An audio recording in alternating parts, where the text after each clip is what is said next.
तो बच्चों आप देखते हो एग्जाम के अंदर इतनी चीजें आती हैं, इस ढंग से पूछी जाती हैं और हम उनमें पजल हो जाते हैं कि इन क्वेश्चन को कैसे हल करें। और ये सवाल बिल्कुल चुटकियों में हल होने वाले हैं। आज हम इनको आपको चुटकियों में ही हल करके दिखाएंगे। अब इसके अंदर क्या है, राम का वेतन 20% बढ़ गया और फिर 20% और बढ़ गया। अब उसका वेतन मूल वेतन से कितने प्रतिशत अधिक हो गया।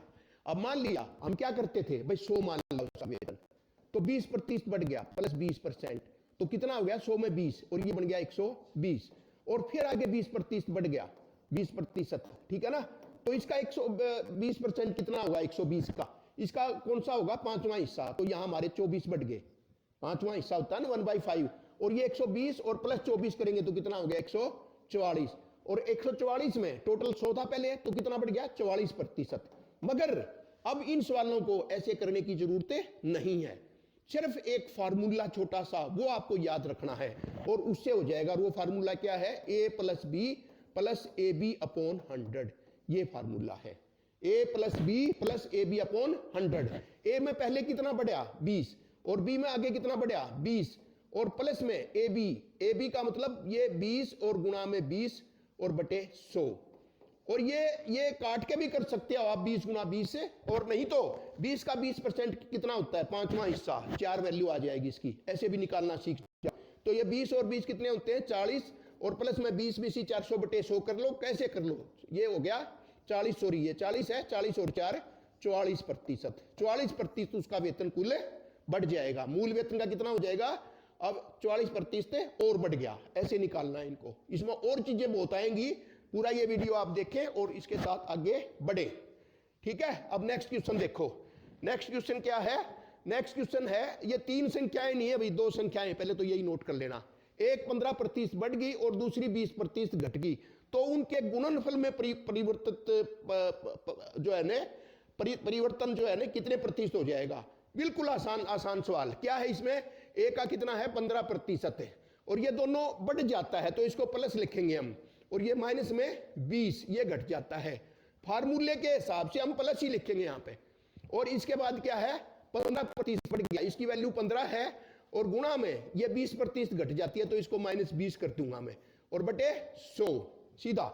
जैसे प्रतिस्थापन करते थे, सब्स्टिट्यूशन करते थे, उनकी वैल्यूज बस प्लस और माइनस हमने ध्यान से करनी है और फिर बिल्कुल आंसर हमारे सीधे आएंगे। यहां से कितना बच गया -20, ये ज्यादा है, और जब भी प्लस माइनस गुणा होंगे तो ये माइनस का आएगा।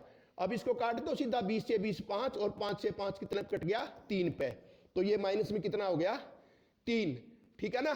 तो ये 15% बढ़ जाती है और ये 15% 20% घट जाती है। तो इसका आंसर हमारा कितना आ जाएगा, इसका आंसर आ जाएगा, ये हमारी वैल्यू दे रखी है ना 15% और 20% घट जाती है, तो इसकी टोटल कितना हो जाएगा, ये गलत यहाँ जो है ना -20 और 15 है, -5 और -3, इसकी गुणा करोगे कितना होगा -3, तो ये -8। -8 का मतलब क्या है कमी, -8 का मतलब है 8% है कमी। ये आंसर लिखना है सीधा, ठीक है, ये आंसर लिखना है और गुणा कर लेना, कोई संख्या मान लेना, यही उत्तर आएगा, कोई इश्यू नहीं है, ठीक है। तो ये इस तरीके से हम सवाल हल कर सकते हैं। अब नेक्स्ट देखो, एक आयत की लंबाई 20% बढ़ जाती है +20 और चौड़ाई 15 घट जाती है -15।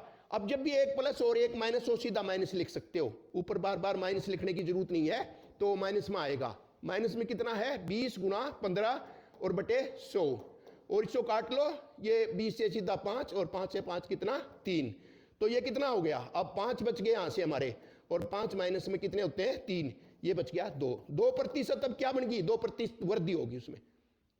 अब ये सवाल किन किन में लागू होता है ये फार्मूला, जब 2 संख्याओं की गुणा हो।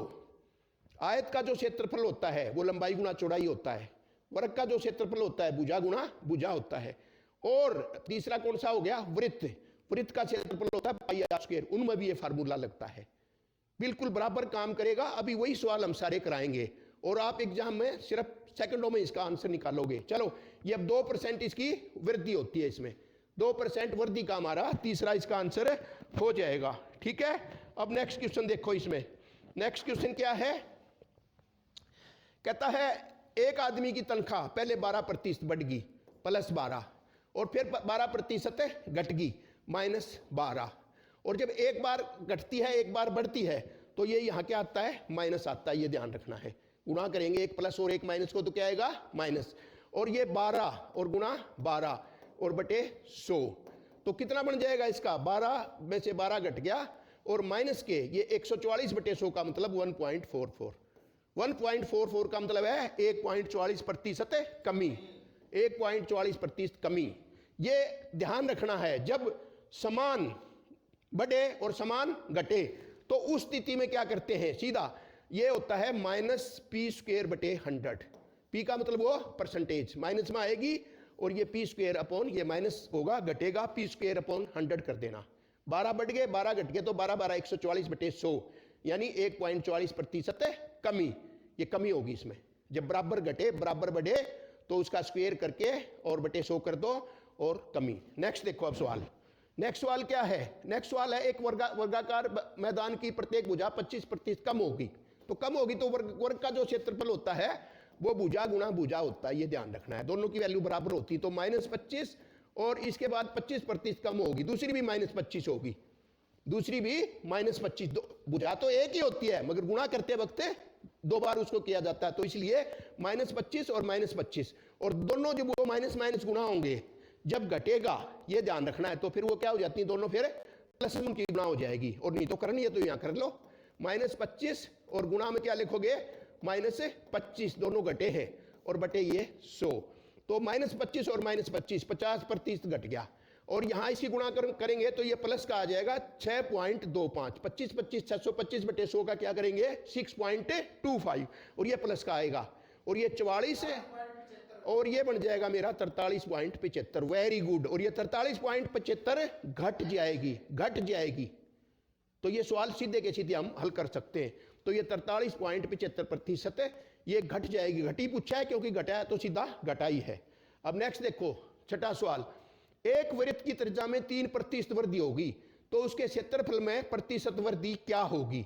अब ये वृत्त का क्षेत्रफल में πr² होता है, πr², तो पाई तो कांस्टेंट ही रहेगा, r² में इसमें सीधी वृद्धि 3 जमा 3 और जमा में 3 गुणा 3 बटे 100, वर्दी वाले में तो सीधे प्लस रहेंगे, कोई इश्यू नहीं है, ठीक है। तो ये 3 और 3 कितने होते हैं 6 और 3 3 9 बटे 100। अब 9 बटे 100 का ठीक करना आना चाहिए, 6 प्लस में 0.09, 6.09 हो गया, ये इतनी वृद्धि हो जाएगी 6.09। ये परसेंटेज और डेसिमल का खेल बड़ा जबरदस्त है, इसको ध्यान रखना है। 6.9 और 6.09 आर टू डिफरेंट थिंग्स, ठीक है। तो ये 6.09 ये इतनी वृद्धि उसके क्षेत्रफल में हो जाएगी। अब नेक्स्ट क्वेश्चन देखो, यदि किसी भी वस्तु की कीमत प्रत्येक विषम, ये विषम है भाई, विषम वर्ष में 25% बढ़ गई, ये 25% क्या होगी बढ़ गई, और प्रत्येक सम वर्ष में दूसरे साल 20% घट गई, तो जो है ना 20 वर्षों के बाद उसमें परिवर्तन क्या होगा। ये एग्जाम का आया हुआ सवाल है। अब यहाँ क्या करें, +20 प्लस, पहले मैं 2 सालों का देख लेता हूँ, 2 सालों का वो रिपीट होएगा हर साल, तो ये क्या होगा। अब वो जो प्लस और माइनस होते हैं तो वो किस में आता है माइनस में, सीधा माइनस लिख लेता हूँ और ये हो जाएगा 25 गुणा 20 बटे 100, ठीक है। ये 25 से 25 4 और 4 से 4 5, ठीक है ना। तो ये क्या हो गया 25 और माइनस में 20 और 5 25, कितना हो गया 0। पहले साल 25 घट गया, अगले साल 20 घट गया, ठीक है। तो क्या हो जाएगा 2 सालों के बाद नेट रिजल्ट 0। और ऐसे ही अगर सम सालों में 2 4 6 8 10, तो वो हमारा 20 साल तक भी वो वही चीज प्रोसेस बढ़ेगा, एक बार बढ़ेगा उतना ही, एक बार उतना ही घट जाएगा। तो इसका आंसर सीधा हमारा 0 है। तो 20 सालों के बाद भी इसमें कोई परिवर्तन नहीं होगा। तो इसमें हमारा जो है ना ये इसका ऑप्शन में जो वो है आंसर है, ये बनेगा हमारा 7वें का जो आंसर है, इसमें कोई परिवर्तन नहीं। ये ऑप्शन गलत लिखी हुई है भाई, ये ऑप्शन गलत लिखी हुई है, कोई परिवर्तन नहीं। एक इसमें ये था, कोई परिवर्तन नहीं, ये ऑप्शन था, इसमें कोई परिवर्तन नहीं, बस ये आंसर आएगा इसका, नो चेंज, ठीक है। तो पहले साल बढ़ गया, दूसरे साल घट गया, 2 सालों का निकाल लो एक बार, आके फिर वही रिपीट होएगा। और अगर इसमें विषम वाला ले लिया तो फिर वो बढ़ा हुआ वैल्यू आएगी सीधी, ठीक है। अब नेक्स्ट क्वेश्चन देखो, नेक्स्ट क्वेश्चन क्या है, कपड़े का मूल्य 25% जो है ना घट गया है और इसकी बिक्री 20% बढ़ गई। तो वही सवाल देखो, दुकान के मुनाफे में क्या परिवर्तन हुआ, प्रतिशत परिवर्तन। अब प्लस से 25 घट गया तो ये क्या करेंगे, माइनस के 25 और 20% बढ़ गया, प्लस के 20, और यहां से ये माइनस में आएगी वैल्यू, ये ध्यान रखना है। माइनस में वैल्यू आएगी 25 का चाहे 20% कर लो, चाहे 20 का 25% कर लो, कुछ कर लो, यानी 25 गुना 20/100, और ये सीधा 25 4 और 4 से 4 5, और ये माइनस के कितने हो गए 5 और माइनस के 5, तो ये होगी माइनस के 10, यानी 10% कमी, 10% कमी आ जाएगा इसका आंसर। कितना आसान है, 10% कमी, 10% कमी इसका मेरा आंसर हो गया है। ठीक है, अब नेक्स्ट देखो, नेक्स्ट क्वेश्चन क्या है, खाने के तेल में 10% की कमी होगी और इसके कीमत में और खपत में 20% की वृद्धि होगी। खर्चे में कितने प्रतिशत परिवर्तन होगा, 10% कमी -10 और प्लस में 20, और ये माइनस ही होएगा 10 गुना 20/100, सीधा ये 0 से 0 2, और ये बच गया 10 और 10 माइनस में 2, तो 8% यहां क्या होगा, वृद्धि, 8% वृद्धि आ गया इसका आंसर। 9वें का हो जाएगा 8% वृद्धि, ये ध्यान रखना है। सीधे के सीधे सवाल हमारे इसमें हो गए हैं, ठीक है ना। अब देखो नेक्स्ट क्वेश्चन,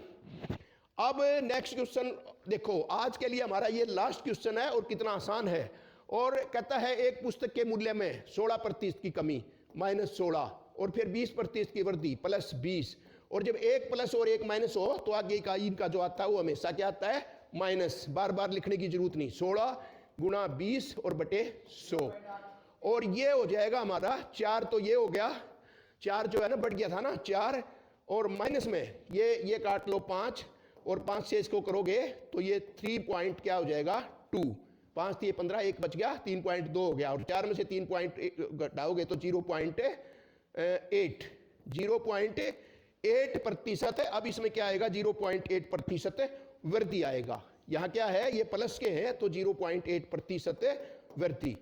ठीक है, तो इसके साथ ही आज का हमारा ये सेशन कंप्लीट होता है। इतने बढ़िया ढंग से हमने इसको किया है, तो उम्मीद है कि आप इसका फायदा उठाएंगे। चैनल को सब्सक्राइब करें ताकि हम और बढ़िया वीडियो आपके पास ले आएं, जिससे आपके एग्जाम के क्वेश्चन बड़े जल्दी से हल हो जाएं। Thank you.